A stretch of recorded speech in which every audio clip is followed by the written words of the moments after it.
दायरों या फिर मस्जिदों को, मंदिरों को इस प्रकार के जो राजनीतिक दलाल हैं, अगर वो अपने कब्जे में ले लेते हैं,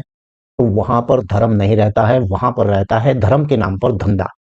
ऐसा ही प्रत्येक मजहब के अंदर है, जहां पर भी नेताओं के द्वारा मदरसे की,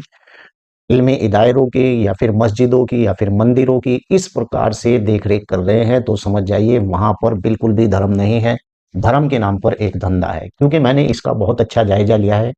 मेरे गांव के अंदर भी इसी प्रकार के कुछ दलाल हैं जो मदरसों, मस्जिदों को इसी प्रकार से मुतवल्ली बने हुए हैं, केवल मुसलमानों का मूर्ख बनाने के लिए।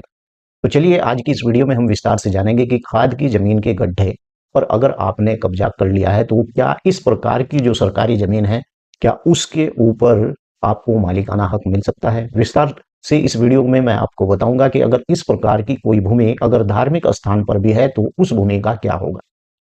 लेकिन उससे पहले आपसे एक गुजारिश है कि अगर आप लोग पहली बार मेरे इस यूट्यूब चैनल पर आए हैं, तो कृपया चैनल को सब्सक्राइब जरूर कर लें और हाँ, बेल आइकन की घंटी को दबाना ना भूलें। अगर आपका भी इस मुद्दे से संबंधित किसी प्रकार का कोई सवाल है, तो आप इस वीडियो के नीचे लिख सकते हैं। तो चलिए वीडियो को विस्तार से शुरू करता हूं और आपको बताता हूं कि अगर सरकारी जमीन के ऊपर आपने किसी प्रकार का कोई भी धार्मिक निर्माण कर रखा है या फिर अब आपने उस जमीन के ऊपर आपने मकान बना रखा है, तो क्या ऐसी स्थिति में आपको उस भूमि का मालिकाना हक मिल जाएगा? मैं आपको बता दूं कि ऐसी बहुत सी जमीनें हैं ग्राम पंचायत के अंदर जो खाद के गड्ढे के रूप में,